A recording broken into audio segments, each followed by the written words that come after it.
Hello दोस्तों, welcome to our channel.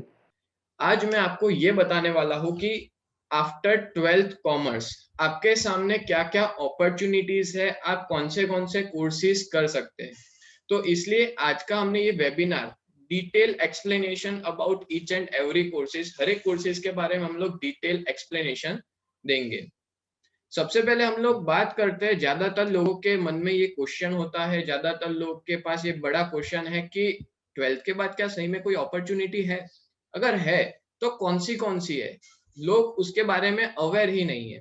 ज्यादातर students को मालूम ही नहीं होता कि कितने हमारे पास कोर्सेज अवेलेबल है आफ्टर 12th।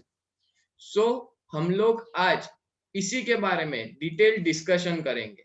12th कॉमर्स के बाद आप ये पता लगाओ कि आपका गोल क्या है, आप क्या बनना चाहते हो आगे जाके, ठीक है, ये पता लगाओ और आपका इंटरेस्ट किस चीज में है।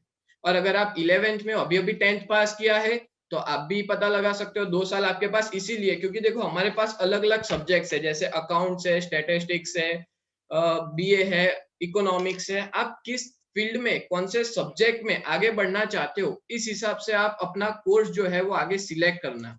आपकी स्किल्स, क्योंकि मेरे को पता है कुछ स्टूडेंट्स ऐसे होते हैं जिनकी अलग अलग फील्ड में अपनी स्किल्स होती है। जैसे कोई स्टूडेंट है जो बातचीत करने में बहुत अच्छा है, जो मार्केटिंग अच्छे से कर सकता है। जैसे कोई स्टूडेंट है जो किसी भी चीज का डिबेट अच्छे से करता है, किसी भी चीज को अच्छे से अपोज करता है, तो वो लॉ में जा सकता है, यानी कि वो अपना लॉयर का कोर्स आगे पढ़ सकता है। ठीक है, तो स्किल्स सबसे पहले पता लगाओ आपके अंदर क्या स्किल्स है, आप क्या आगे अपनी स्किल्स को डेवलप कर सकते हो। अगर मान लो आपके पास स्किल्स नहीं है तो आप वो स्किल्स को डेवलप भी कर सकते हो। फिर हम लोग बात करते हैं, अगर एक बार आप कोई कोर्स को सिलेक्ट कर लेते हो, फॉर एग्जांपल कि आपने चूज किया कि मैं कर रहा हूँ सीए या सीएमए या सीएस, कुछ भी कर रहा हूँ, तो क्या उसकी मार्केट में वैल्यू है? जब आप उसको पास आउट करोगे, जब आपके पास कोई भी डिग्री आएगी हाथ में, तो क्या उसका मार्केट के अंदर स्कोप है? मार्केट में क्या उसकी वैल्यू है? उसके बारे में आपको पता लगाना है। ठीक है, ये सारी चीज क्लियर होने के बाद you have to select your next field, कि आप आगे कौन सी फील्ड को सिलेक्ट करोगे। अब हम लोग बात करते हैं गोल की। Have you select clear and written goal for your future? क्या आपने फ्यूचर के लिए एक प्रॉपर गोल आपका क्लियर है और आपने एक जगह पे लिखा है कि मेरे को यही करना है? ठीक है, क्या आपने उसके लिए कोई प्लान बनाया है कि आप उसको आगे अकॉम्प्लिश कर सकते हो? अकॉम्प्लिश का मतलब होता है आप उसको अचीव कर सकते हो। क्या आपके पास कोई ऐसा प्लान है? आपको मैं एक एग्जैक्ट डेटा बताऊं कि 3% स्टूडेंट्स ऐसे होते हैं जो अपने गोल्स और प्लान्स लिख लेते हैं। रिटर्न मतलब कि एक जगह पे नोट कर लेते हैं, उनका पूरा क्लियर एंड कट होता है कि अब हमको आगे यही बनना है। 13% स्टूडेंट्स ऐसे होते हैं जिनका कोई रिटर्न अनरिटर्न गोल, हाँ उन्होंने सोचा होता है ये करेंगे but they are not fixed about it. उनका अनरिटर्न गोल है कि वो 100% वही फील्ड में आगे बढ़ेंगे, ऐसा जरूरी नहीं है। ठीक है, मतलब 13% लोग एक एवरेज लोग हैं जो सोचते हैं हम ये करेंगे but they are not fixed with their decision. और 84% ऐसे लोग हैं जिनका कोई गोल ही नहीं है। ये तो मैंने आपको बताया स्टूडेंट्स के बारे में कि इतने तरह के स्टूडेंट्स होते हैं, 3%, 13 और 84%। अब इसका एक सर्वे किया गया 10 साल बाद, एक सर्वे किया गया और एक रिसर्चर ने रिस्पॉन्ड किया, मतलब ये जितने भी रिस्पॉन्डेंट थे, जितने भी स्टूडेंट्स थे, उन सब पे ये सर्वे किया गया। और ये डिस्कवर हुआ कि जो 13% स्टूडेंट्स थे जिनके जिन्होंने अनरिटर्न गोल, जिनके रिटर्न मतलब रिटर्न गोल नहीं थे, जिन्होंने उनका कुछ फिक्स नहीं था कि फ्यूचर में क्या करना है, उनकी अर्निंग एवरेज थी। और जो 84% स्टूडेंट्स थे जिनका कोई फिक्स गोल नहीं था, उनकी अर्निंग्स इतनी कुछ नहीं थी। और जब ये पता लगा कि जो 3% स्टूडेंट्स थे जिनके गोल एकदम क्लियर थे, जिन्होंने अपने गोल्स को लिख के रखा था, उनकी earnings 10 times more than the 97% of the students. 97% student से 10 गुना ज्यादा उनकी इनकम थी। कब? जब उन्होंने अपने गोल को लिख लिया था, दिमाग में सेट कर लिया था, अब वही करना है चाहे कुछ भी हो जाए। तो इसी तरह से आप भी अपना गोल सेट कर सकते हो, बट आप ये पता लगाओ कि आपके सामने क्या क्या अपॉर्चुनिटीज है, आप क्या बन सकते हो, आपका क्या इंटरेस्ट है, आपका क्या गोल होगा, ठीक है। फिर आप उसको एक जगह लिख लो और उस पर ही आप फोकस करो। जनरली 12th के बाद हम लोग क्या क्या कर सकते हैं, हमारे पास कौन से ऑप्शंस अवेलेबल है। देखो, अगर कोई 12th फिनिश करता है, 12th कॉमर्स, तो कोई चाहता है कि सर मैं बिजनेस करूं, कोई बिजनेस करना चाहता है, कोई स्टूडेंट एनालिटिक्स में जाता है, ये भी एक तरह का, इसका भी एक अलग से कोर्स आता है जो मैं अभी आगे बताऊंगा, एक प्रोफेशनल कोर्स है। फिर कोई स्टूडेंट चाहता है कि सर मैं कंप्यूटर एप्लीकेशंस में आगे बढ़ूं, मेरे को कंप्यूटर में इंटरेस्ट ज्यादा है, सॉफ्टवेयर में, हार्डवेयर में, तो मैं उसमें आगे बढ़ूं, तो आपके पास ये भी ऑप्शंस है। लिबरल आर्ट्स, फिर हम लोग बात करें ह्यूमैनिटीज में भी वो आगे बढ़ सकता है। डिजाइन, डिजाइन के बहुत सारे आज के डेट में कोर्सेज अवेलेबल है। फिर लॉ के कोर्सेज अवेलेबल है। Finance, marketing, information technology, brand management, animation, इस तरह से हमारे पास बहुत सारे कोर्सेज है। अब इसमें से आपको खुद ये सिलेक्ट करना है कि आप आगे किस फील्ड में कदम रखोगे, आप आगे अपना फ्यूचर किस फील्ड में बनाओगे। अगर आपने 12th कॉमर्स, चाहे गुजरात बोर्ड हो चाहे सीबीएसई हो, आपने जो भी 12th कॉमर्स पास कर लिया है, तो आपके पास कौन से ऑप्शंस अवेलेबल है। तो मैंने 4 कैटेगरीज में इसको डिवाइड किया है। सबसे पहला, जिसको हम लोग कहते हैं जनरल कोर्सेज, जिसमें आता है यूजी पीजी। दूसरा, इंटीग्रेटेड कोर्सेज। और तीसरा, प्रोफेशनल कोर्सेज। और नंबर 4 अदर कोर्सेज। इस तरह से हमने टोटल 4 पार्ट्स में ये कोर्सेज को जो है वो डिवाइड किया हुआ है। यहाँ पे यूजी पीजी का मतलब है अंडर ग्रेजुएट और पोस्ट ग्रेजुएट, ठीक है। तो general courses, integrated courses, professional courses और अदर कोर्सेज, टोटल इतने कोर्सेज आपके पास अवेलेबल है। हर एक कोर्सेज को हम लोग डिटेल में समझेंगे, किस फील्ड में क्या अपॉर्चुनिटी। अब हम लोग बात करते हैं ग्रेजुएशन कोर्स, यानी कि हम लोग जिसको जनरल कोर्सेज बोलते हैं, जिसमें आता है बैचलर्स, जिसको कहा जाता है दूसरी लैंग्वेज में यूजीसी। यूजी मतलब होता है अंडर ग्रेजुएट, ठीक है। एक होता है अंडर ग्रेजुएट, जो 3 साल का कोर्सेज है। ये जो कोर्स है जिसको हम लोग बैचलर कोर्स बोलते हैं, ये सभी लोग को प्रिफरेबल है। चाहे आप कोई भी प्रोफेशनल कोर्स करो, आपको बैचलर कोर्स तो करना ही है, ठीक है, क्योंकि इसके बेसिस पे आपका ग्रेजुएशन पास होगा, आप ग्रेजुएट कहे जाओगे। अब बैचलर कोर्सेज में कौन से है? सबसे पहला है बीकॉम, जो है बैचलर ऑफ कॉमर्स।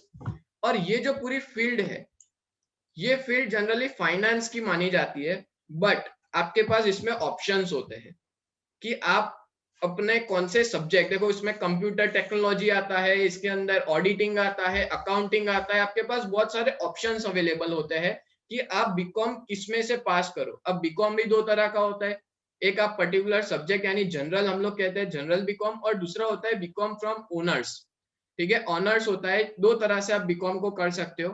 तो आप पे है, आप किसको सिलेक्ट करते हो। मतलब आपके ये जो पूरे 3 साल है, जनरली बीकॉम को मैं पता है क्या मानता हूँ, बीकॉम इज द की, एक चाबी है, कि अगर ये चाबी आपको मिल गई, आपने ये बीकॉम फिनिश कर दिया, उसके बाद आपके बहुत सारे ताले खुल जाएंगे। मतलब आपके पास बहुत सारे ऑप्शंस है फ्यूचर में कि आप अलग अलग कोर्सेज कर सकते हो, आपके लिए प्रिफरेबल है। फिर दूसरा होता है BBA, bachelor in business administration. ये जो पूरी फील्ड है, वो हम लोग इसको कहेंगे मैनेजमेंट की फील्ड है। ये this is a field of management, और इसके भी 3 साल होते हैं। इसमें आपको बिजनेस और मैनेजमेंट के बारे में समझाया जाएगा। फिर होती है एलएलबी, बैचलर इन लॉ। अगर आप में से कोई लॉयर बनना चाहता है, तो आप इसको प्रिफर कर सकते हो, ये बैचलर डिग्री है लॉ की। फिर आगे बढ़े हम, तो बीसीए, बीसीए होता है बैचलर इन कंप्यूटर एप्लीकेशंस। अगर आप में से किसी को कंप्यूटर में इंटरेस्ट ज्यादा है, भले आपने कॉमर्स लिया, क्योंकि जनरली क्या होता है, साइंस वाले जो है वो इंजीनियरिंग करते हैं कंप्यूटर से, मतलब कंप्यूटर इंजीनियरिंग। अगर हम कॉमर्स ले तो कॉमर्स में भी कंप्यूटर के लिए कोर्स है, जिसको हम लोग कहते हैं BCA, bachelor in computer application. फिर होता है बीई, आपने पहली बार नाम सुना है सर, बीई तो साइंस में होता है, बट बैचलर इन इंजीनियरिंग नहीं है, इसको कहते हैं हम लोग बैचलर ऑफ इकोनॉमिक्स। ठीक है, ये बैचलर ऑफ इकोनॉमिक्स है, मतलब यहाँ पे ई जो है वो शो करता है इकोनॉमिक्स। अगर आप आपका इकोनॉमिक्स अच्छा है तो आप इकोनॉमिक्स से भी अपने बैचलर्स पास कर सकते हो। एंड सेकेंड थिंग, अगर मान लो आपका इंटरेस्ट स्टैटिस्टिक्स में है तो बैचलर इन स्टैटिस्टिक्स भी होता है, अलग से आपको उसकी ही बैचलर डिग्री मिलेगी। और अगर आप बीई करते हो इकोनॉमिक्स में और आगे बढ़ना चाहते हो तो बीई के बाद एमई भी कर सकते हो, मास्टर इन इकोनॉमिक्स, और उसके बाद और आगे बढ़ना चाहते हो तो आप पीएचडी भी कर सकते हो। आपके पास ये ऑप्शंस है बैचलर डिग्री। और यहाँ पे मैंने जितनी भी बैचलर डिग्री बताई है ये सारी 3 साल की है, 3 इयर्स का कोर्स है सारा। फिर होता है मास्टर्स।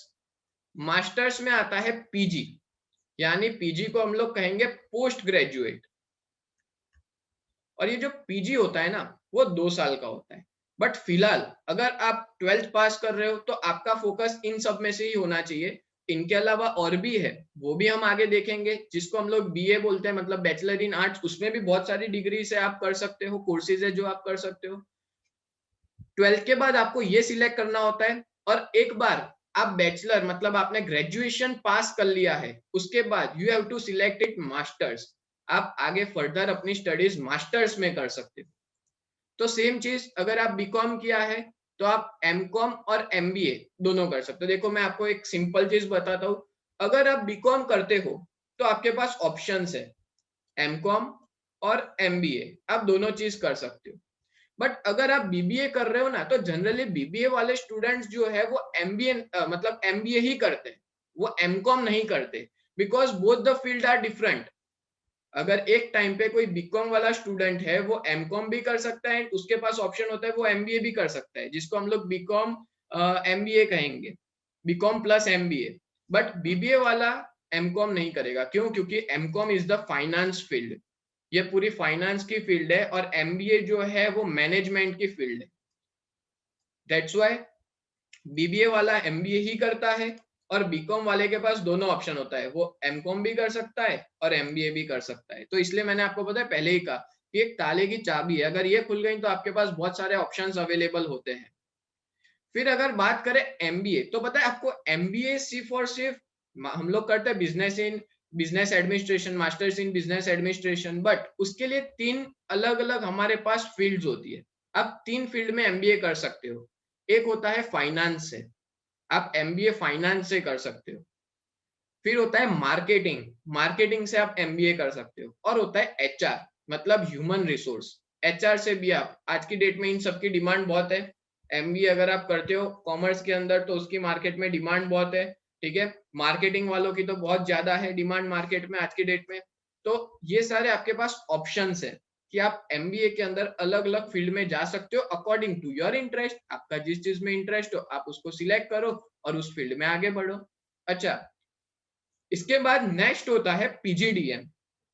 और पीजीडीएम का मतलब होता है एक मिनट, पीजीडीएम है post graduate diploma in management. Actually में ये दोनों ऑप्शन में होते हैं कि एक बार आप बीकॉम बीबीए या कोई भी ग्रेजुएशन कोर्स कर लेते हो उसके बाद एमबीए भी कर सकते हो और पीजीडीएम भी कर सकते हो। ये दोनों भाई है, एमबीए और पीजीडीएम एकदम सगे भाई, ऐसा समझ लो, एक जैसे है दोनों।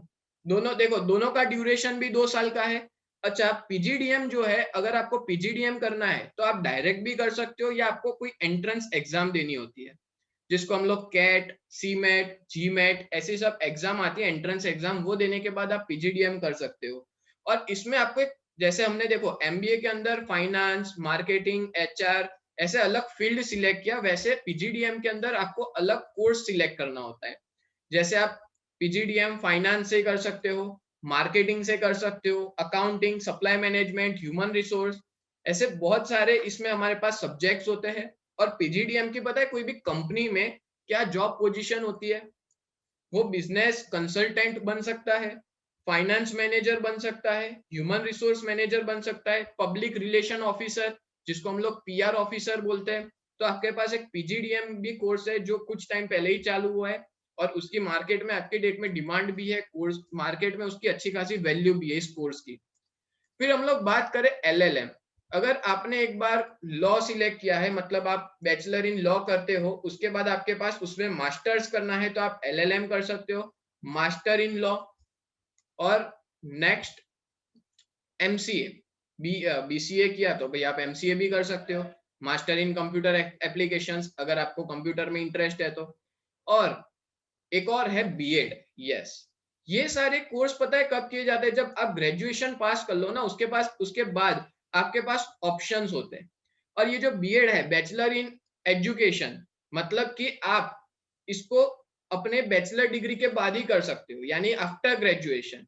जैसे मान लो कोई चाहता है कि सर मैं अच्छा खासा टीचर बनूं, मैं टीचर बनना चाहता हूँ, स्कूल में जॉब करने, या आप खुद एजुकेशन फील्ड में आना चाहते हो, तो आप बीएड खुद कर सकते हो। बीएड के बाद आपकी वैल्यू बढ़ जाती है, ठीक है। और बीएड के बाद एक और आता है एमएड, वो भी आप कर सकते हो। वो 2 साल का, बीएड 2 साल का है, और उसके बाद एमएड भी 2 साल का है, ठीक है। तो टोटल अगर आपको एजुकेशन फील्ड में आगे बढ़ना है, master in education, bachelor in education, तो 4 साल का टाइम लगता है, और बैचलर डिग्री 3 साल अलग, ठीक है। तो ये सारे आपके पास ऑप्शंस है कि ग्रेजुएशन कोर्सेज के। और ये जो है वो government as well as private, both colleges will provided this courses. अब बात करते हैं इंटीग्रेटेड कोर्सेज। बहुत से कोर्सेज होते हैं जो इंटीग्रेटेड है। इंटीग्रेटेड कोर्सेज जो होते हैं उसका टाइम पीरियड 3+2 यानी 5 इयर्स का टाइम पीरियड होता है। मतलब 2 कोर्स को मर्ज होके ये कोर्स बनता है, जिसको हम लोग इंटीग्रेटेड कोर्स कहते हैं। तो हमारे पास कौन से ऑप्शन है आफ्टर 12th कॉमर्स, कौन से इंटीग्रेटेड कोर्सेज है? तो सबसे पहला है बीबीए एलएलबी। यस, आप बीबीए भी कर सकते हो और एलएलबी भी कर सकते हो, जिसका टाइम पीरियड 5 साल का है। हम लोग इंटीग्रेटेड क्यों करते हैं उसके बारे में समझाता हूँ। अगर देखो कोई बिजनेस में भी आगे बढ़ना चाहता है, एडमिनिस्ट्रेशन मतलब कि मैनेजमेंट की फील्ड में भी जाना चाहता है, और वो लॉयर भी बनना चाहता है, तो दोनों उसके लिए ऑप्शन है और ये फील्ड है। जैसे फॉर एग्जाम्पल मान लो आप बीबीए करते हो, तो बीबीए का टाइम पीरियड कितना होता है? 3 साल। अगर मान लो आप एलएलबी करते हो, तो एलएलबी का टाइम पीरियड कितना होता है? 3 साल। तो आपके टोटल हो जाते हैं 6 इयर्स। आपके टोटल हो जाते हैं 6 ईयर। बट आप इंटीग्रेटेड करो तो आपके सिर्फ 5 साल में 1 साल आपका बचेगा। और 1 साल बचेगा, आप कहीं जॉब करोगे तो आपकी अर्निंग्स 1 साल पहले से चालू हो जाएगी। आप कोई बिजनेस करो तो आपकी अर्निंग 1 साल पहले से ही शुरू हो जाएगी। तो अगर आप लॉयर और बिजनेस एडमिनिस्ट्रेशन दोनों में जाना चाहते हो तो इंटीग्रेटेड कोर्स प्रिफरेबल है। अच्छा, अब कोई लॉयर तो बनना चाहता है, बट उसका फिक्स है कि मेरे को लॉयर बनना है, मैं लॉ की फील्ड में आगे बढ़ूंगा, तो साथ में वो बीकॉम भी जरूर करे, वो इंटीग्रेटेड ले ले, क्योंकि वो एटलीस्ट ग्रेजुएट माना जाएगा। बीकॉम उसके पास 2-2 डिग्री आ जाएगी, एक बीकॉम की जो फाइनेंस फील्ड का है, और एलएलबी मतलब लॉ, तो उसके पास। तो मैं ये प्रीफर करूंगा, अगर आप लॉयर ही बनना चाहते हो फ्यूचर में, तो आप ये वाला इंटीग्रेटेड कोर्स जरूर सिलेक्ट करें। फिर एक और ऑप्शन है आर्ट्स, बैचलर इन आर्ट्स और एलएलबी बोथ। और बैचलर इन आर्ट्स के पास तो हमारे पास बहुत सारे ऑप्शंस हैं, हम किस फील्ड से, आर्ट्स के अंदर बहुत सारी फील्ड्स हैं, किस फील्ड से हम आगे बढ़ना चाहते हैं। और इस तरह से ये दोनों मिलके 5 साल का कोर्स है। और अभी से ही कोई सोच के बैठा है कि मेरे को एमबीए ही करना है फ्यूचर में, तो वो इंटीग्रेटेड एमबीए कर सकता है। 5 ईयर का कोर्स है, 5 साल का कोर्स है ये, ठीक है। इंटीग्रेटेड एमबीए की आज के डेट में वैल्यू भी ज्यादा है, और अहमदाबाद के अंदर बहुत सारी यूनिवर्सिटी है जो ये करवाती है कोर्स, और कुछ कॉलेजेस है जिसमें करवाया जाता है। जैसे आपने नाम सुना होगा, बीएस है, केएस स्कूल ऑफ मैनेजमेंट, ये सारे इंटीग्रेटेड एमबीए के कोर्सेज करवाती है। फिर इंटीग्रेटेड एमए भी होता है। अब कोई चाहता है कि मैं मास्टर इन आर्ट्स करूं, ठीक है, तो वो सीधा इंटीग्रेटेड कर सकता है, मतलब कि सीधा 5 साल का एमए होता है। तो ये हमारे पास बेसिकली मेन 5 ऑप्शंस है इंटीग्रेटेड कोर्सेज के, जो 5 सारे सारे का टाइम पीरियड जो है, टाइम ड्यूरेशन है वो 5 साल का है। आप 5 साल के लिए ये कोर्सेज कर सकते हो, आपके पास अवेलेबल है। और ये प्राइवेट और government both colleges will provide it, दोनों ही कॉलेज इसको प्रोवाइड करती है। अब बात करते हैं मेन बात, आप अगर कॉमर्स फील्ड में आए हो, आप कॉमर्स फील्ड आपने सिलेक्ट किया है, तो आपका टारगेट इसमें से कोई एक होना चाहिए। आज नहीं तो फ्यूचर में कभी होना चाहिए, जिसको बोलते हैं प्रोफेशनल कोर्सेज। जो मार्केट में आज की डेट में प्रोफेशनल कोर्सेज की भी डिमांड ज्यादा है, इसकी मार्केट में वैल्यू भी है। जिसमें हमारा सबसे ज्यादा ट्रेंडिंग कोर्स हमेशा रहता है, जिसको हम लोग कहते हैं सीए। वो 5 साल का होता है। बेसिकली सीए का टाइम पीरियड 4.5 से 5 साल का टाइम पीरियड है। फिर सीएस 3.5 साल का, कंपनी सेक्रेटरी जिसको बोलते हैं। फिर होता है सीएमए, 4 साल का कोर्स है, ठीक है। ACCA की भी देखो आज की डेट में डिमांड ज्यादा है। ACCA के बारे में लोगों को पता नहीं होता, इसको बोलते हैं association of chartered certified accountants, ठीक है। ये भी आपके पास कोर्स अवेलेबल है। फिर CFA सर्टिफाइड फाइनेंशियल एनालिस्ट जो 2 साल का कोर्स है। CFP सर्टिफाइड फाइनेंशियल प्लानर जो 1 ईयर का कोर्स है। और एक है USCPA सर्टिफाइड पब्लिक अकाउंटेंट्स। अच्छा, इसमें से ये जो 3 कोर्स है उसके बारे में हम लोग अभी डिटेल में समझेंगे, 3 कोर्स के बारे में। इन सबका मैं ओवरव्यू दे देता हूँ। अच्छा, ACCA जो 4.5 साल का कोर्स है, ये अकाउंटिंग, ये जो कोर्स है वो यूके बेस्ड कोर्स है, ठीक है। यूके बेस्ड अकाउंटिंग है इसका। ACCA 179 कंट्रीज में एक्सेप्टेड है। ACCA कितनी कंट्रीज में एक्सेप्टेड है? 179 कंट्रीज में।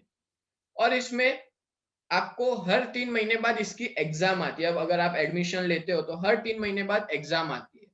इसके टोटल 3 लेवल्स हैं ACCA देने के। एक होता है नॉलेज लेवल, स्किल लेवल और प्रोफेशनल लेवल। और आपको बता दूं आपकी इसकी एलिजिबिलिटी क्या है, आप कब इसके लिए अप्लाई कर सकते हो, आप इसमें कब एडमिशन ले सकते हो। तो आफ्टर ट्वेल्थ कॉमर्स आप इसमें एडमिशन ले सकते हो, ठीक है। 12th के बाद आप सीधा, अगर आप मान लो 12th के बाद लेते हो तो इसमें सीधा नॉलेज लेवल, मैंने जैसे कहा 3 तरह के लेवल है, तो उसमें आप नॉलेज लेवल में जा सकते हो। फिर आता है ग्रेजुएशन। अगर मान लो आप ग्रेजुएशन कर लेते हो, आपने BCom BBA कुछ भी किया, तो उसके बाद आप सीधा नेक्स्ट लेवल यानी कि हम लोग कहते हैं स्किल लेवल, आप सीधा स्किल लेवल पे आ जाओगे ACCA में, ठीक है। तो इस तरह से इसका टोटल टाइम पीरियड 4.5 साल का है। अगर आप ग्रेजुएशन पहले करना चाहते हो तो ग्रेजुएशन के बाद भी कर सकते हो और 12th के बाद भी ACCA कर सकते हो। नेक्स्ट बात करते हैं CFA। तो CFA क्या है? तो CFA को हम लोग बोलते हैं सर्टिफाइड फाइनेंशियल एनालिस्ट। एक्चुअली में ये जो कोर्स है CFA का, इसकी एग्जाम USA कंडक्ट करता है। बहुत जबरदस्त प्रोफेशनल कोर्स है। और ये जो है वो 146 कंट्रीज में एक्सेप्टेड है CFA। हाँ, बट इसकी बात, ये बात ध्यान रखना कि इसकी क्वालिफिकेशन जो है ना वो आफ्टर ग्रेजुएशन। एक बार आप BCom BBA व्हाटएवर आप जो चूज करते हो वो खत्म कर देते हो, उसके बाद आफ्टर ग्रेजुएशन आप इस कोर्स को कर सकते हो CFA को, जिसको सर्टिफाइड फाइनेंशियल एनालिस्ट कहते हैं। और ये कोर्स का टाइम पीरियड 2 साल का होता है जैसे मैंने कहा। और ये जो कोर्स है उसमें अगर आप एक बार पास कर लेते हो ना, एटलीस्ट आप एक बार पास कर लो, थोड़ा हार्ड है, थोड़ा टफ है ये, तो आपकी minimum 12 lakh salary per annum शुरू होगी। और USCPA भी है। यस, USCPA एक्चुअली में, अच्छा मेरे को एक जने ने बोला है यहाँ पे कि USCPA के बारे में इंफॉर्मेशन चाहिए। ओके, तो देखो USCPA एक्चुअली में क्या है उसके बारे में डिटेल में बताते हैं कि USCPA is administrated by the American institute of certified public accountant. ये जो है ये भी US के द्वारा ही कंडक्ट किया जाता है। और ये वर्ल्ड की सबसे लार्जेस्ट अकाउंटिंग बॉडी है USCPA की, ठीक है। और मेजर 2 रीजंस होता है, कोई भी USCPA क्यों करता है तो उसके 2 रीजंस है। सबसे पहला, या तो वो वर्क अब्रोड, मतलब कि कोई बाहर की कंट्री में काम करना चाहता है, जैसे मान लो हम लोग US मान ले, US की कोई MNC है, मल्टीनेशनल कंपनी है, उसमें वर्क करना चाहता है तो वो USCPA करेगा। फिर आप USCPA करोगे अपनी सैलरी हाइक के लिए, मतलब आपको अच्छी खासी सैलरी चाहिए तो आप USCPA कर सकते हो, ठीक है। या आपका हायर डेजिग्नेशन है तो आप USCPA कर सकते हो। इसकी एलिजिबिलिटी क्या है, आप कब कर सकते हो USCPA? बस 1 साल का ही कोर्स है, बट इसकी एलिजिबिलिटी आपको थोड़ा टाइम लगेगा। आप BCom या MCom कंप्लीट कर लो, मतलब आप इसके लिए मास्टर्स की जरूरत है। आप BCom MBA फिनिश कर लो, तब आप एलिजिबल हो USCPA के लिए। या आप BCom और CA करो, तब आप इसके लिए एलिजिबल हो। इसके अगर आपको USCPA करना है तो आपके पास इन तीनों में से कोई एक होगा। आप तीनों में से कोई एक के लिए आपने पास किया होगा MCom MBA या CA, तो आप USCPA कर सकते हो। USCPA की फॉरेन में डिमांड ज्यादा है, इंडिया में है, इंडिया में आप काम कर सकते हो, बट आप किस में काम कर सकते हो? MNC, मतलब मल्टीनेशनल कंपनी में आप वर्क कर सकते हो। तो ये जो है वो हाई प्रोफाइल कोर्सेज है और ये सारे आप आफ्टर 12th कर सकते हो। आफ्टर 12th आप एलिजिबल हो ये 4 कोर्सेज के लिए। और ये कोर्सेज के लिए ये तो देखो यूएससीपीए के बारे में मैंने बता दिया कि आप मास्टर्स के बाद ही कर सकते हो। और ये दोनों कोर्सेज आप आफ्टर ग्रेजुएशन, मतलब ग्रेजुएशन के बाद, यानी बीकॉम लो, बीबीए लो, बीसीए लो, उसके बाद ही आप इसको कंप्लीट करोगे। तो आज यहाँ पे मैंने जितने भी कोर्सेज बताए हैं वो ऑल इंडिया इंस्टीट्यूट के द्वारा लिए जाते हैं, कंडक्ट किए जाते हैं। मतलब कि आप इंडिया में कोई भी जगह पे जाके पढ़ोगे, आपका पूरा कोर्स सेम रहेगा। ऑल इंडिया इंस्टीट्यूट के द्वारा इसका कोर्स जो है वो कंडक्ट किया जाता है। अब बात करते हैं सीए की। सीए के लिए आप तभी अपीयर कर सकते हो, अप्लाई कर सकते हो, जब आपके 12th में 60% से ज्यादा मार्क्स हो। किसी का ऐसा नहीं है कि अप्लाई नहीं कर सकते, आप 10th के बाद सीए में अप्लाई कर सकते हो। देखो यहाँ पे अगर कोई 11th का स्टूडेंट है, अगर आप फिक्स करके बैठे हो कि सर मेरे को आगे सीए करना ही है, तो आप रजिस्टर कर सकते हो, आपको बुक्स मिल सकती है, आप पढ़ाई कर सकते हो। और इसमें आपकी एग्जाम जो होगी वो 12th के बाद होगी, बट पढ़ाई आप 10th के बाद शुरू कर सकते हो सीए की पढ़ाई। अच्छा, अब इसमें कितने लेवल्स होते हैं? सीए करना है तो हम कितने अलग अलग लेवल से कर सकते हैं। एक होता है सीए फाउंडेशन, जिसको पहले सीपीटी कहा जाता था। सीपीटी यानी कॉमन प्रोफिशिएंसी टेस्ट। उसके बाद एक बार आपने सीपीटी क्लियर किया, मतलब एक तरह से एंट्रेंस एग्जाम समझ लो आप। आपको मालूम है कि जब आप एग्जाम कब दोगे? जब भी आप इसमें रजिस्ट्रेशन करवाते हो ना, सीए के लिए रजिस्ट्रेशन करवाते हो, उसके 8 महीने बाद ही आप एग्जाम दे सकते हो। याद रखना।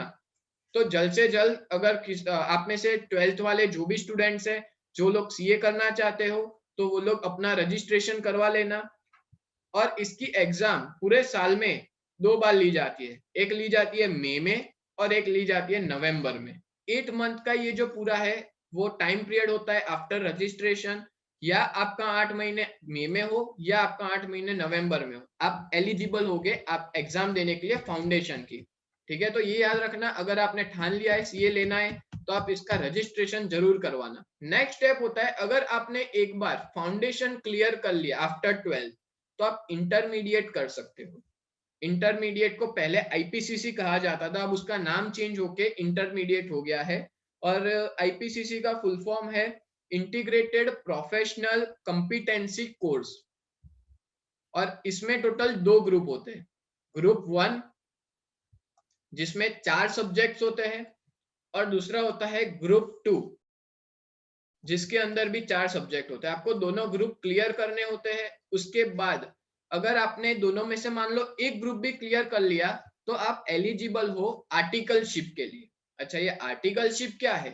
तो आर्टिकलशिप 3 साल का पीरियड होता है। इसमें हमको कोई सीए के अंडर वर्क करना होता है, आर्टिकलशिप करनी होती है एज ए अप्रेंटाइज, जो एक प्रैक्टिकल वर्क है, टोटली प्रैक्टिकल। आपको ऑफिस जाना होगा, आप ऑफिस जाके आप वहां पे जो सीए बोलेगा आप उस हिसाब से वर्क करोगे, वो आपको सिखाएगा। ठीक है, तो 3 साल की आर्टिकलशिप होती है। बट वो कब होगा? जब आप दोनों में से कोई एक ग्रुप क्लियर करोगे ना, ग्रुप 1 या ग्रुप 2, देखो 4-4 सब्जेक्ट होते हैं दोनों में, तो ही आप आर्टिकलशिप के लिए एलिजिबल हो। अब एक बार आपने आर्टिकलशिप कर ली, तो आर्टिकलशिप करने के बाद आपका आता है फाइनल्स, सीए फाइनल्स। इसमें भी सेम चीज होती है, 2 ग्रुप होता है, ग्रुप 1 और ग्रुप 2। दोनों ग्रुप्स इसमें भी होते हैं।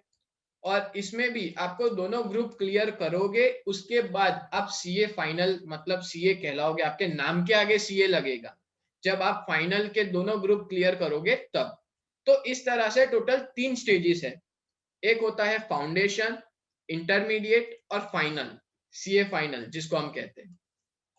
फिर आगे बढ़े तो इसकी एडमिशन एलिजिबिलिटी क्या है? आप सीए में कब एडमिशन ले सकते हो?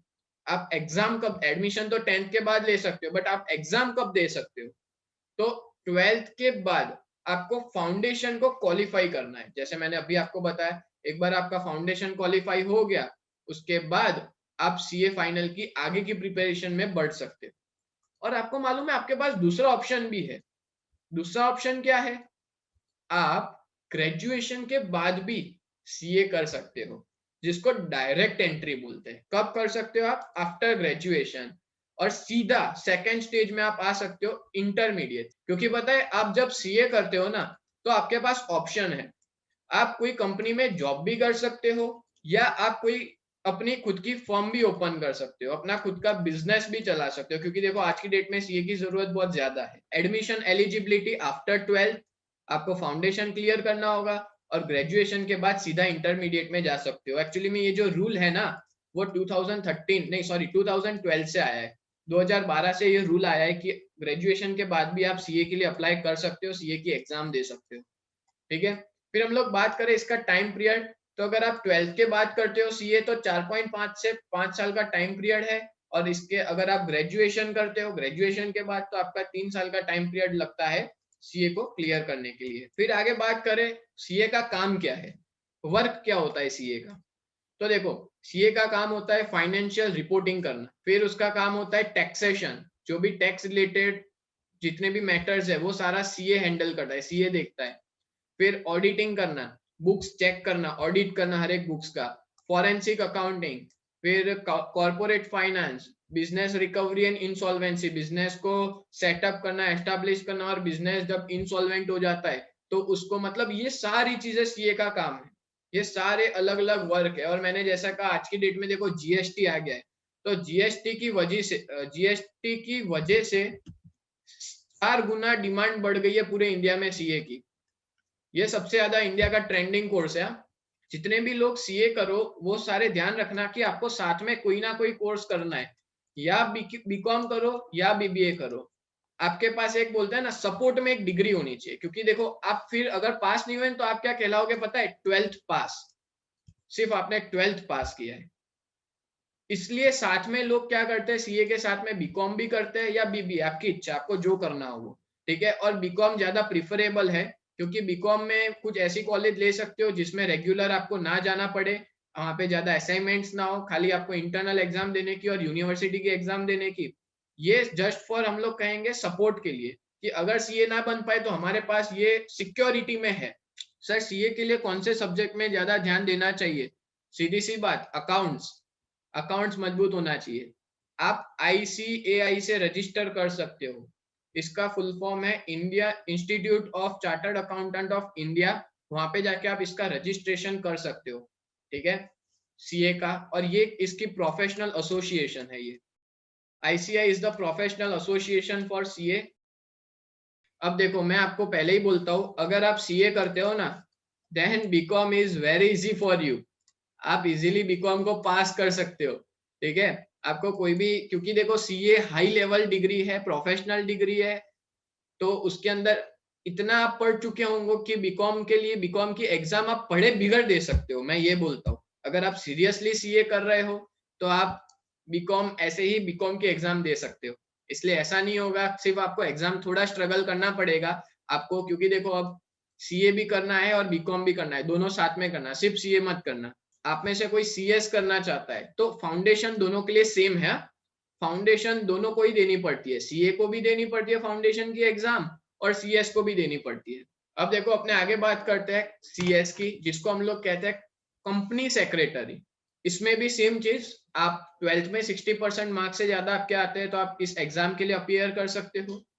ठीक है, इसके भी अलग अलग लेवल से। सीएस का टाइम पीरियड क्या है, तो अपने एक्चुअली में देखने जाए तो फाउंडेशन, इसमें भी फाउंडेशन होता है जिसका मिनिमम अगर आप एक झटके में पास कर लेते हो तो 1 ईयर, एग्जीक्यूटिव प्रोग्राम एक झटके में पास कर लेते हो 1 साल का, प्रोफेशनल प्रोग्राम मिनिमम 1 साल का, एक झटके में आप पास कर लो तो। ठीक है, इस तरह से हम लोग ये कहेंगे कि ये आप टोटल 3 साल में पास कर सकते हो। ठीक है, 3 साल का आपका टाइम पीरियड है, आप 3 साल में इसको पास कर सकते हो सीएस को, अगर ढंग से करो तो, अच्छे से करो तो। ठीक है, एडमिशन एलिजिबिलिटी क्या है इसकी, तो 12th फाउंडेशन प्रोग्राम, 12th के बाद आप फाउंडेशन प्रोग्राम करोगे, और या तो फिर ग्रेजुएट के बाद सीधा एग्जीक्यूटिव प्रोग्राम करो। आप सीधा एग्जीक्यूटिव प्रोग्राम के अंदर एलिजिबल हो आफ्टर ग्रेजुएशन बीकॉम बीबीए करने के बाद। फिर हम लोग बात करें टाइम पीरियड, तो इसका टाइम पीरियड क्या है, तो सीएस का टाइम पीरियड अगर 12th के बाद करते हो तो 3 से 3.5 साल, और ग्रेजुएशन के बाद करते हो आफ्टर बीकॉम बीबीए तो 2.5 साल का। फिर हम लोग इसकी जॉब प्रोफाइल की बात करें तो इसकी जॉब प्रोफाइल क्या है, तो सीएस जो एक लीगल एडवाइजर हो सकता है, कॉर्पोरेट पॉलिसी मेकर बन सकता है, फिर कॉर्पोरेट प्लानर बन सकता है, चीफ एडमिनिस्ट्रेटिव ऑफिसर वो बन सकता है। फिर वो सीएस का वर्क क्या, एक्चुअली में वो वर्क क्या करता है, तो सीएस का वर्क है हर एक बिजनेस को लीगल वे में चलाना, हर एक बिजनेस को लीगल तरीके से, जैसे सेबी, जैसे मान लो कोई बिजनेस है जो स्टॉक मार्केट में, शेयर मार्केट में, ठीक है, तो वो क्या ढंग से सेबी की गाइडलाइंस फॉलो कर रहा है, क्या वो सेबी की गाइडलाइंस को उल्लंघन तो नहीं कर रहा है, मतलब तोड़ तो नहीं रहा है, उसका ध्यान रखने का काम सीए का होता है।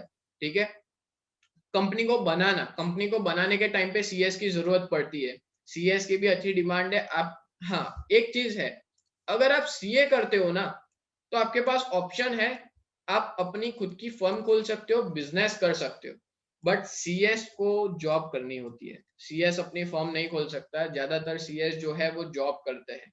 ठीक है, इसलिए ये एक इसका बोलते हैं ना ड्रॉबैक है कि सीएस जॉब ही करता है कोई कंपनी के अंदर, वो अपनी फर्म नहीं खोल सकता, बल्कि सीए अपनी फर्म भी खोल सकता है और कोई कंपनी में जॉब भी कर सकता है, उसके पास दोनों ऑप्शन होते हैं। यस, सीएस में थियरी ज्यादा होती है, जो लोग थियरी में आगे बढ़ना चाहते हो तो सीएस प्रिफरेबल है, जिसको थियरी अच्छे से आती है वो सीएस जरूर करे। फिर सीएस का काम क्या होता है, फॉरेन एक्सचेंज मैनेजमेंट, कोई कंपनी है जो फॉरेन बिजनेस करती है तो फॉरेन एक्सचेंज मैनेजमेंट। फिर जो लॉ होते हैं, कानून, जैसे मैंने कहा सीएस का काम कोई भी कंपनी को लॉ में काम करवाना, मतलब लॉ में वर्क करना, क्या वो कोई भी लॉ को ब्रेक तो नहीं कर रही, तोड़ तो नहीं रही। ठीक है, इसलिए हर एक बिजनेस लॉ में परफॉर्म हो, मतलब वो कायदे कानून के साथ चले, वो काम होता है सीएस का। जैसे देखो लेबर लॉस ले लो, डिपोजिटर्स लॉ ले लो, ऐसे अलग अलग लॉ होते हैं जो आप सीए में पढ़ सकते हो। ठीक है, देखो यहाँ पे सीएस जो है उसकी एक प्रोफेशनल एसोसिएशन है जिसका नाम है आईसीएसआई, और जिसका फुल फॉर्म है institute of company secretary of India. ठीक है, अगर आप सीएस करते हो तो आपको यहाँ पे रजिस्ट्रेशन करवाने का होगा, आईसीएसआई में आप रजिस्ट्रेशन करवाओगे, उसके बाद ही आप सीए चालू कर सकते हो। ऐसा नहीं है कि हमारे पास सीए या सीएस ही है, और भी फील्ड है सीए में। इसकी एडमिशन एलिजिबिलिटी सेम चीज, 12th के बाद फाउंडेशन और ग्रेजुएशन के बाद इंटरमीडिएट। टोटल 3 स्टेजेस होते हैं, 3 लेवल होते हैं, फाउंडेशन, नंबर 1, इंटरमीडिएट और फाइनल, 3 स्टेजेस सीएमए के अंदर होते हैं। फिर हम लोग बात करें टाइम पीरियड, इसका टाइम पीरियड कितना होता है, तो अगर आप 12th के बाद सीएमए करते हो तो आपका टाइम पीरियड रहेगा 3.5 से 4 साल का, और अगर आप ग्रेजुएशन के बाद करते हो तो 2 साल में आप सीएमए को कंप्लीट कर दोगे। अच्छा, आप लोग सोच रहे होंगे कि ये सर नाम तो बहुत अच्छा लग रहा है, cost management accountant CMA, but इसका काम क्या है, करता क्या है ये सीएमए? तो ये करता है कॉस्ट मैनेजमेंट। हर एक कंपनी के अंदर ना खर्चा होता है, तो खर्चे को कैसे मेंटेन करना ना, वो काम करता है सीएमए। कॉर्पोरेट फाइनेंस, बड़ी बड़ी कॉर्पोरेट कंपनीज होती है, उसमें पैसा, फाइनेंस किस तरह से मैनेज करने का काम सीएमए का होता है। बराबर, रिस्क मैनेजमेंट, अब कोई कंपनी कहीं पे अपना पैसा इन्वेस्ट करती है तो कौन सी कंपनी को कितना रिस्क है, कितना कवर कर सकता है वो। फिर मार्केट में आइडेंटिफाई करता है क्या अपॉर्चुनिटीज है, कैसे मैनेजमेंट को इन्वेस्टमेंट करना चाहिए, इन्वेस्टमेंट मैनेजमेंट, पैसे को कहाँ इन्वेस्ट करना, वो सारी चीज सीएमए में होती है। ठीक है, प्रोफेशनल एथिक्स, मतलब बिजनेस जो है, कंपनी जो है, कॉर्पोरेट कंपनी, वो अपने बिजनेस एथिक्स यानी प्रोफेशनल एथिक्स को कैसे मेंटेन करे, वो सारा काम सीएमए का होता है। और भी बहुत सारी चीजें होती है। ठीक है, तो इस तरह से जो सीएमए है वो हम लोग कर सकते हैं, और इसमें भी मार्केट में बहुत ज्यादा स्कोप है। ठीक है, तो ये बात हुई हमने मेन 3 प्रोफेशनल कोर्सेज की। तो यहाँ पे हमने कॉस्ट मैनेजमेंट अकाउंट के बारे में समझा, कॉस्ट मैनेजमेंट अकाउंटेंट क्या करता है, किस तरह से करता है।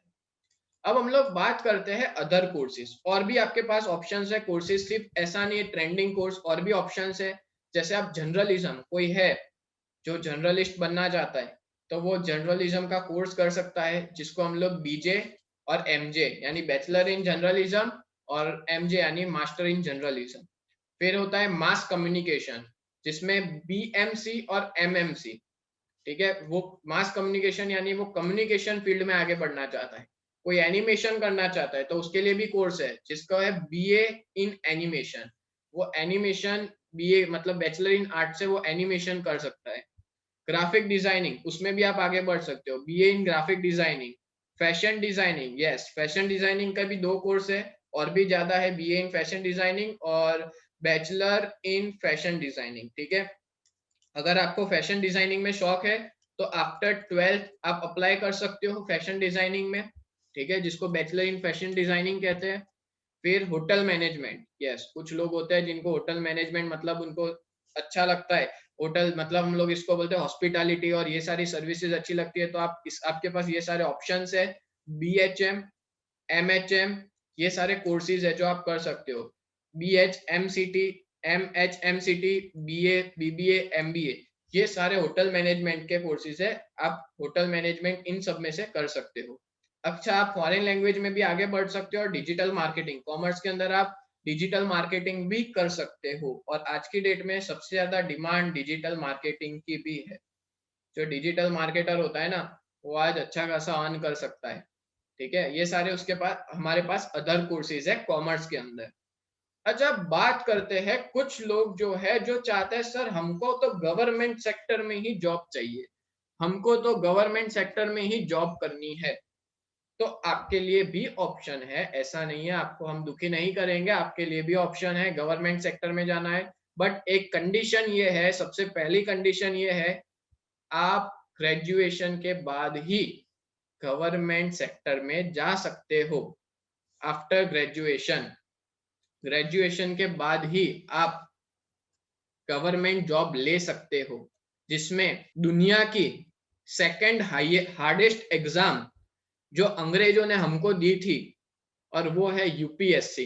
UPSC is the world most second hardest exam, और यूपीएससी यानी यूनियन पब्लिक सर्विस कमीशन, जो एक गवर्नमेंट जॉब है। फिर जीपीएससी, ये जिसको पुलिस में जाना हो उस सब के लिए GPSC, Gujarat public service commission, GPSC की एग्जाम।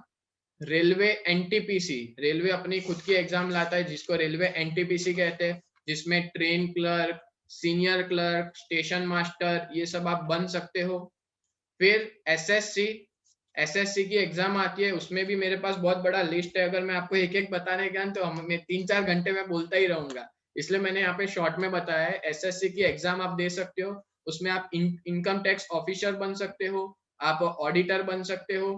फिर बैंकिंग, अच्छा, आप कुछ लोग होंगे जो बैंक में जॉब करना चाहते हैं, कि जनरली बैंकिंग का लोग कोर्स कब करते हैं, हमारे पास चांसेस कब है बैंकिंग का, जब आप बीकॉम या कोई भी ग्रेजुएशन कोर्स कंप्लीट कर लो, तो जनरली जो लास्ट ईयर होता है बीकॉम का या बीबीए का, थर्ड ईयर, टीवाई बीकॉम जिसको हम कहते हैं, तो तब से लोग अपनी पढ़ाई शुरू कर देते हैं बैंकिंग की, सेम 5 या सेम 6 के अंदर, अगर किसी को बैंक में जॉब करनी है तो। और उसमें देखो, आरबीआई अपनी खुद की एग्जाम निकालता है, एसबीआई अपनी खुद की एग्जाम निकालता है, और एक होती है आईबीपीएस। आईबीपीएस के अंदर total 11 public sector bank involve है इस एग्जाम में, 11 पब्लिक सेक्टर बैंक। बहुत बढ़िया फील्ड है बैंकिंग की जॉब, अगर आप अच्छे से पढ़ाई करते हो, इसको कॉम्पिटिटिव एग्जाम बोलते हैं। कॉम्पिटिटिव एग्जाम आप क्लियर कर देते हो, तो आरबीआई की एग्जाम अगर आप क्लियर कर सकते हो तो आरबीआई में अच्छी पोस्ट पे क्लास 1 क्लास 2 ऑफिसर आप बन सकते हो। एसबीआई में आप ब्रांच मैनेजर बन सकते हो, या रीजनल मैनेजर या जोनल मैनेजर आप बन सकते हो।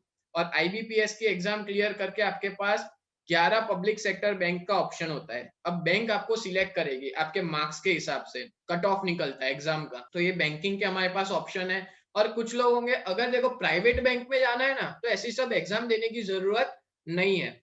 बीकॉम के बाद भी आप प्राइवेट बैंक में जॉब कर सकते हो, मैं आपको बता दूं, एमकॉम के बाद भी कर सकते हो, और अगर आपने एमबीए किया है तो आप मैनेजर की पोस्ट भी ले सकते हो बैंक के अंदर। एमबीए के बाद आप बैंक में मैनेजर की पोस्ट भी ले सकते हो, बट कौन सी बैंक? Private bank. अगर पब्लिक बैंक में जाना है, गवर्नमेंट बैंक में जाना है, सरकारी नौकरी करनी है, तो आपको ये एग्जाम देनी होगी, आरबीआई की, एसबीआई की या आईबीएपीएस की, अलग अलग एग्जाम होती है। तो ये मैंने कुछ इंफॉर्मेशन दी बैंकिंग के बारे में। अच्छा, कुछ लोग इंश्योरेंस में आगे बढ़ना चाहते हैं, तो इंश्योरेंस की भी कुछ एग्जाम होती है। और इंश्योरेंस सेक्टर में आप जाना चाहते हो, तो इंश्योरेंस सेक्टर जैसे एलआईसी के आप एडीओ, फिर आईआरडीए, मतलब जो आईआरडीए जो रेगुलेटरी है, उसमें भी आप अपनी जॉब कर सकते हो, ठीक है। असिस्टेंट मैनेजर ले लो, या और भी बहुत से हमारे पास ऑप्शंस होते हैं। बैंक इंश्योरेंस सेक्टर में जॉब करने के मेरे पास बहुत लंबी लिस्ट पड़ी है। देखो मेरे पास यहाँ पे पूरी लिस्ट पड़ी है। आप इंश्योरेंस सेक्टर में कौन से देखो, एडीओ को क्या बोला जाता है? Apprentice development officer. Apprentice development officer की जॉब मिल सकती है आपको। आईआरडीए, जैसे पता है बैंक के लिए कौन है, हर एक बैंक को कौन कंट्रोल करता है? आरबीआई। वैसे जितने भी इंश्योरेंस कंपनी है ना मार्केट में, उन सब पे नजर रहती है आईआरडीए की। तो आईआरडीए भी एक गवर्नमेंट जॉब है। अगर आप करना चाहते हो तो उसमें भी अच्छा खासा स्कोप है। आपको उसकी एंट्रेंस एग्जाम देनी होती है। और भी गवर्नमेंट सेक्टर है जिसमें इन्वॉल्व होता है, सेबी ले लो, और बहुत सी इन्वॉल्व होती है गवर्नमेंट सेक्टर में। बहुत सारे ऑप्शंस है। अच्छा, मैंने यहाँ पे सबके बारे में बताया, बट मैंने यहाँ पे यूपीएससी और जीपीएससी के बारे में नहीं बताया। ठीक है, तो उसके बारे में मैं इंफॉर्मेशन दे दूं कि आफ्टर ग्रेजुएशन अगर आप यूपीएससी की प्रिपरेशन करते हो, जो वर्ल्ड की सबसे सेकंड हार्डेस्ट एग्जाम है, उसके बाद आप क्या बन सकते हो? आप बन सकते हो IAS, Indian administrative service, IPS officer, Indian police service, IFS, Indian foreign service, IAS, Indian audit and account service, ICAS, Indian civil account service, ICLS, Indian corporate law service, IDAS, Indian defence accounts service, और IDES यानी Indian defence state service, IDES. इस तरह से अगर UPSC करते हो तो आपके पास इतने सारे ऑप्शंस है, इससे भी ज्यादा है। फिर जीपीएससी की बात करें, ये सारे देख लो, आपके पास ऑप्शन है। Gujarat public service commission, GPSC का फुल फॉर्म है। अब देखो, अगर आप जीपीएससी करते हो ना, तो आप डेप्यूटी कमिश्नर तक जा सकते हो, डेप्यूटी कलेक्टर तक जा सकते हो। और अगर आप यूपीएससी करते हो तो आप कलेक्टर भी बन सकते हो, जिले के अधिकारी बन सकते हो। और यूपीएससी में भी ये पूरे कंट्री में, ये कंट्री मतलब ये जो है वो सेंट्रल गवर्नमेंट इसकी एग्जाम लेती है, पूरे कंट्री में इसकी एग्जाम ली जाती है। और इसमें आईपीएस आईएएस ऑफिसर बन जाओ, सबसे ऊंची पोस्ट के पुलिस ऑफिसर, तो अच्छा है, आप प्रिपरेशन करो। सभी लोग कर सकते हैं, मैं ऐसा नहीं कहूंगा कोई नहीं कर सकता। आपके अंदर कैपेबिलिटी है, बस कोई एक चीज को सिलेक्ट करो और उसके पीछे पड़ जाओ, उस चीज को अचीव करने के पीछे। ठीक है, तो यहाँ पे हमने सारी गवर्नमेंट जॉब्स देखी। तो यहाँ पे इतनी हमारे पास गवर्नमेंट जॉब है। अगर आपको इसमें भी और डिटेल चाहिए तो आप मुझे मैसेज कर सकते हो यहाँ पे नीचे दिए गए नंबर पे, या कॉल कर सकते हो। और ये जीपीएससी की एग्जाम सारे फील्ड वालों के लिए, साइंस आर्ट्स कॉमर्स सब लोग इसकी एग्जाम दे सकते हैं, एलिजिबल। ठीक है, हाँ, डायरेक्ट पुलिस में जा सकते हो इसकी एग्जाम देके, पुलिस में भी जा सकते हो, मामलतदार बन सकते हो, टैक्स इंस्पेक्टर बन सकते हो, फॉरेस्ट ऑफिसर बन सकते हो, civil service, Gujarat civil service class 1 और क्लास 2 ऑफिसर बोलते हैं ना पुलिस में, वो बन सकते हो। एडमिनिस्ट्रेटिव सर्विस अलग अलग आप संभाल सकते हो। बहुत सारे ऑप्शन है। नाम बताऊंगा आपको, कुछ लोगों के बारे में बताऊंगा जो कॉमर्स बैकग्राउंड से है, सक्सेसफुल लोग, जिसमें है आदित्य पुरी, जो एचडीएफसी बैंक के एमडी है। और इनकी क्वालिफिकेशन पता है क्या है? बीकॉम और सीए। इन्होंने बीकॉम और सीए किया हुआ है। मैनेजिंग डायरेक्टर, टॉप लेवल में ये लोग आते हैं। फिर मिस्टर राकेश झुंझुनवाला, जो स्टॉक मार्केट इन्वेस्टर है, जिन्होंने बीकॉम और सीए किया है।